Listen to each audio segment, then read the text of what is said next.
धन्यवाद। कहिलेकाहीँ कस्तो हुँदो रहेछ भने मिनिङफुल कोइन्सिडेन्स सिङ्क्रोनिसिटी भनिन्छ।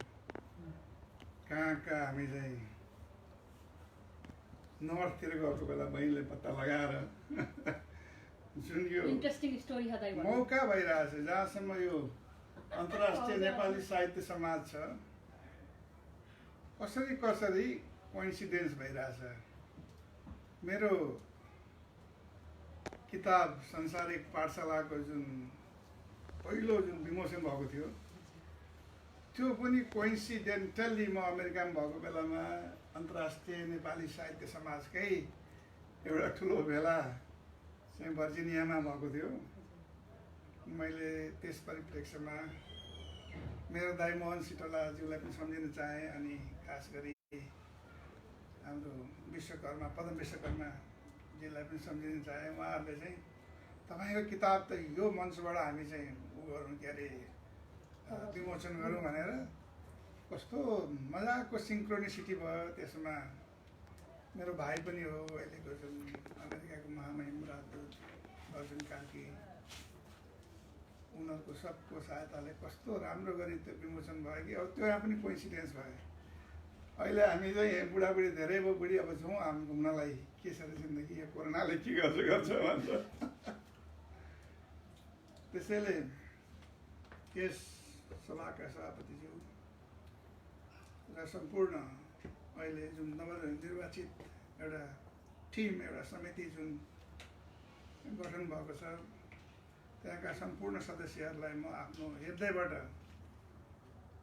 धेरै बधाई दिन चाहन्छु। किन भन्दाखेरि परदेशमा पनि आफ्नो देश, आफ्नो माटो, आफ्नो वाङ्मय, आफ्नो संस्कृतिबाट टाढा रहेर पनि त्यसलाई जीवित राख्ने एउटा जुन मोटिभेसन हो, एउटा गोल हो, त्यो आफ्नो आफैमा बहुतै महत्त्वपूर्ण छ। That is unparalleled. किन भन्दाखेरि जब मान्छेले आफ्नो धर्म, संस्कृति, साहित्य, वाङ्मय, जसलाई भनिन्छ aesthetic and supra aesthetic values in life, त्यो बिर्सेपछि त्यो मान्छे रहँदैन। त्यो सुसंस्कृत मान्छे पनि बन्न सक्दैन। र त्यस अर्थमा जुन अन्तर्राष्ट्रिय नेपाली साहित्य समाजले संसारभरि आफ्नो साहित्य, आफ्नो सृजनात्मक प्रतिभा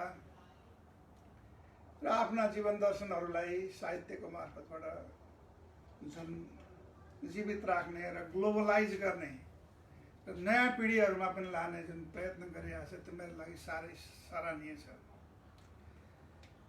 अब मान्छे, मेरो विचारमा मान्छेले जानी नजानी सबैले खुसी, आनन्द, उल्लास खोज्दो रहेछ।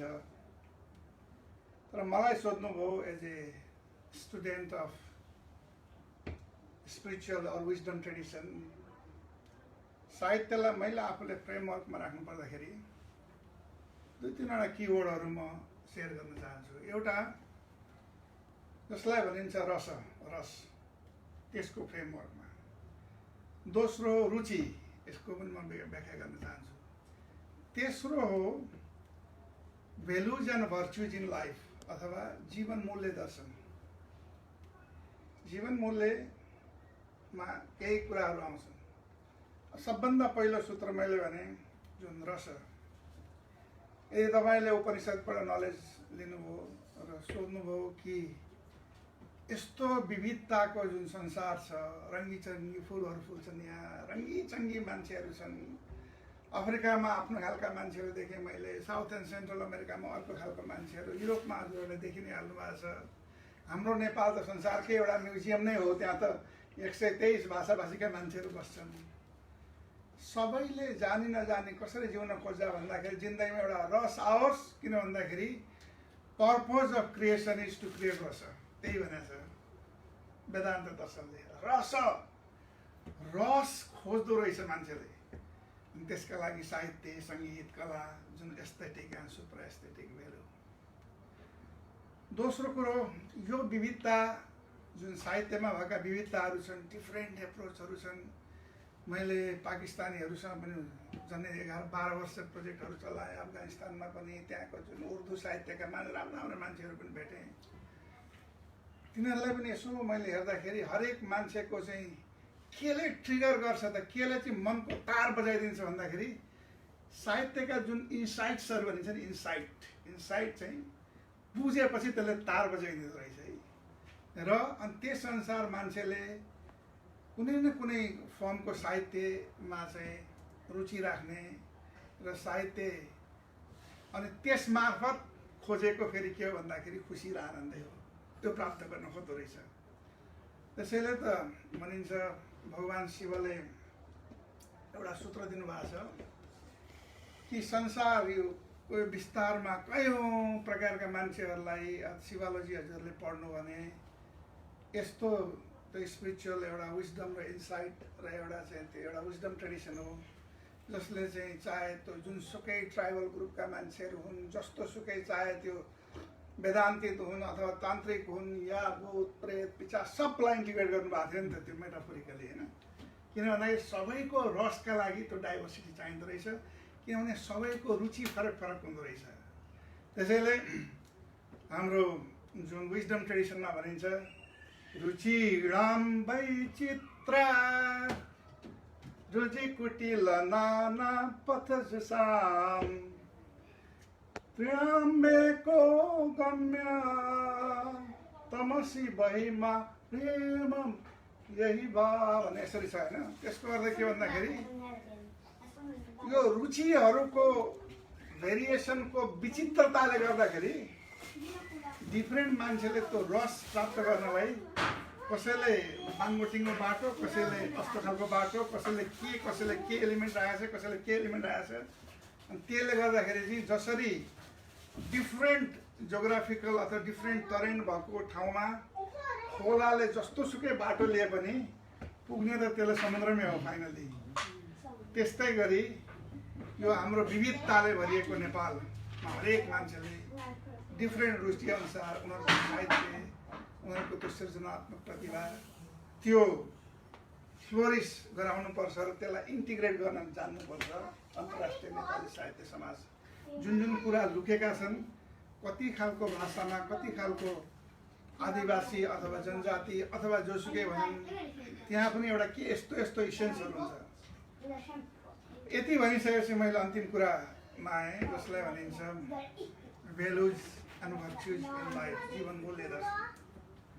साहित्यमा जस्तो मैले अघि भने पाकिस्तानमा इन्डियामा मैले वर्ष काम गर्दाखेरि जिन्दगीलाई के चाहिँदो रहेछ भने भावनामा बहनु त एउटा कुरा हो, तर त्यो भावनामा पनि त्यो मूल्यमा आधारित भावनाहरू, जस्तो उदाहरणको लागि जिन्दगीमा कसैबाट धोका पाइएको छ, कसैले नराम्रो कुरा आफूलाई इन्जस्टिस गरेको छ भने पनि त्यस्तो मान्छेलाई क्षमा दिनु, क्षमा एउटा जीवन मूल्य दर्शन हो। क्षमा भनेको कावाड मान्छेहरू, विक मान्छेहरूले गर्न सक्दैनन्। क्षमा वीरस्य भूषणम, त्यो छ हाम्रो उसमा। क्षमा तपाईँले दिनु भएन भने भित्र त्यो अब तपाईँले ती गर्जेजहरू भए, ती कुण्ठाहरू पाल्नुहुन्छ, विष तपाईँले पाल्नु भएको छ, अर्को मर्सभन्दा त मर्दैन। त्यसैले क्षमा वीरस्य भूषणम। यसलाई चाहिँ साहित्यमा यो ठुलो स्पिरिचुअल प्रिन्सिपल हो, हजुरहरूलाई पनि थाहा छ। जस्तो क्रिस्चियनिटीमा Jesus Christ peace be upon him उनलाई झुन्डाइएको छ क्रसमा, रगत चुहेर पुरा मुख सुकिसकेका छ। त्यस्तो बेलामा उनी भन्दैछन् आफ्नो परमपितालाई कि हे परमपिता, यिनीहरूलाई माफ गरिदिनु, किन भन्दाखेरि यिनीहरूलाई थाहा छैन यिनीहरूले के गरिरहेछन्। हो, त्यो हो एउटा अल्टिमेट लेभलको क्षमा।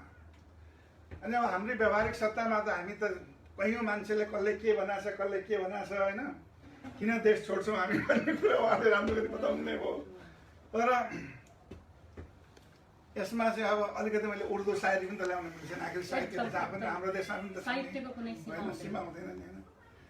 मिर्जा गालिब अथवा गालिब मिर्जा जसरी तपाईँ प्रोनाउन्स गर्नुहुन्छ, उहाँले पनि जिन्दगीमा लात खाँदा धेरै कुरा सिक्नु भएछ।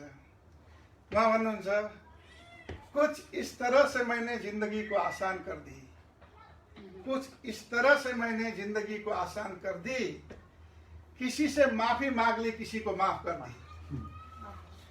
त्यस्तो खालको एउटा विस्डम आफूभित्र भइसकेपछि देन तपाईँको जिन्दगी एउटा सरल आनन्द र विष नभरिएको र खुसी उल्लासले भरिएको हुन्छ। त्यस्तै अर्को जीवन मूल्यको अर्को इक्जाम्पल अहिले सट्टा आएको भनेको जस्तो हाम्रो कवि लेखनाथ पौडेल हुनुहुन्छ। दया कम्प्यासनमा त ठुलो रिसर्चहरू भएको छन्। कम्प्यासन वर्ड गरेर पब्लिकेसनहरू गर्नुहोस्, हेर्नुहोस्, तपाईँले कतिवटा पब्लिकेसनहरू पाउनुहुन्छ। तपाईँले जिन्दगीमा करुणा गर्न जान्नुभएको छैन र त्यो करुणाको जुन जीवन मूल्य तपाईँमा इनबिल्ड भएको छैन भने पनि तपाईँको अधुरो हुँदो रहेछ जिन्दगी। त्यसैले त्यही करुणालाई, त्यो पनि एउटा अब करुणामा त भगवान् बुद्धको सबैभन्दा ठुलो मेसेज नै स्किलफुल मिन्स भनिन्छ, जसलाई उपाय नै करुणा हो। भगवान् बुद्ध भन्नुहुन्छ तपाईँले खाली प्रज्ञाले मात्रै, मेरो डक्टरिनले मात्रै यी सारा 4 आर्य सत्यहरू जानेर यी सबै 10वटा पुण्य पारमिताहरू जानेर पनि केही पनि हुनेवाला छैन यदि तपाईँले करुणा गर्न जान्नुभएको छैन भने। करुणा चाहिँ उपाय हो। प्रज्ञा र उपाय दुइटै मिलेपछि मात्रै you are in the path of enlightenment, बल्ल निर्वाणको पाथतिर तपाईँ जानुहुन्छ होइन। यसमा हाम्रो लेखनाथ पौडेल भन्नुहुन्छ, दया हो पृथ्वीको अति चहकिलो पारसमणि। अब त्यो स्पिरिचुअल साइन्सलाई चाहिँ अब साहित्यमा ट्रान्सलेट गरेर हामीले बुझ्ने भाषामा भन्नुभयो नि त उहाँले होइन। दया हो, अब यो चाहिँ तरुण तपस्यामा छ। तरुण तपस्यामा चाहिँ एउटा चरालाई चाहिँ एउटा ब्याधाले मार्छ, अनि त्यो चराले त्यो ब्याधालाई फिडब्याक दिइरहेछ, हेर दया हो पृथ्वीको अति चहकिलो पारसमणि, दया हो कालो भव जलधिको पार तरणी। अनि चरवान मान्छे तपाईँ जस्तो क्वालिटी भएको मान्छे संसारमा नभएको हुनाले यो पब्लिक स्पिकिङमा पनि डराउनु पर्ने कुरै छैन। जुन कुरो तपाईँले भन्नुहुन्छ अरू कसैले भन्न सक्दैन संसारमा, त्यो कुरा होइन। त्यसैले करेजियस हो भाइहरू, कति अब सङ्गीतमा हुनुहुन्छ, हामीलाई ज्यादाभन्दा ज्यादा सङ्गीत चाहिएको छ यहाँ। त्यो पनि एक प्रकारको एउटा चाहिँ सुक्न लागेको छ हरेक खोलामा अलिकति ऊ चाहिन्छ। कहिले चाहिँ एकदम प्रणय खालका कविताहरू पनि चाहिन्छ। त्यो बेला पनि त माधव प्रसाद घिमिरेलाई चाहिँ कस्तो प्रणयका कविताहरू फुट्दो रहेछ नि होइन। कस्तो मिठो मिठो कविताहरू लेख्नु भएको छ नि। चौतारीमा बर पिपलको भोट नौलो लगाऊ, छहारीको तलतिर बसी गीत एउटा मगाऊ, आई कहिल्यै पनि नसकिने चैत वैशाख मेरो, लाई कहिल्यै पनि नसकिने प्रीति 9 लाख मेरो। यसरी डिफ्रेन्ट लेभलमा डिफ्रेन्ट खालको कन्टेक्स्टमा हामीले रमाएर जिउनुपर्छ र हामीले खुसी हुनुपर्छ र त्यो खुसी त्यो आनन्द आफूभित्रै छ। यसलाई साहित्य, कला र डिफ्रेन्ट खालका स्पिरिचुअल विजडम ट्रेडिसनबाट उजागर गर्दै यसलाई पपुलराइज गराएर आफ्नो जुन एउटा संसारमा एउटा युनिक भिजिबिलिटी हो जसलाई भनिन्छ वैशेषिक दर्शनमा नेपालीहरू अरूभन्दा किन विशेष छन् भनेर देखाउने जुन बिचको एउटा त्यो विशेष त्यो इलिमेन्ट छ नि, त्यो एउटा साहित्य पनि हो। र यहाँहरू सबैलाई बधाई छ। नयाँ कार्य समितिले हामी नेपाल नर्वेमा भएका सम्पूर्ण मान्छेहरूलाई यो लामो देश एउटा अब अघि हामी अल्ट्राबाट आएको, त्यसलाई अल्ट्रालाई उँधो जुनाइदियो भने इटली पुग्छ भन्दै थियो कसैले होइन। त्यसैले यस्तो लामो बसे सबैलाई इन्टिग्रेट गर्नु होला। र यस्तो बेला यही बेला हो जसमा चाहिँ मान्छेहरू एक आपसमा चाहिँ रिसाएका छन्, झगडा गरेका छन् भने पनि सँगै ल्याएर उनीहरूलाई एक्सप्रेस गर्न लाएर अलिकति साइकोथेरापी पनि हुन्छ, उनीहरू खुसी पनि हुन्छन्, हामी सबै खुसी हुन्छौँ। हामी सबैले खोजेको खुसी नै हो। धन्यवाद छ, तपाईँहरू सबैलाई बधाई।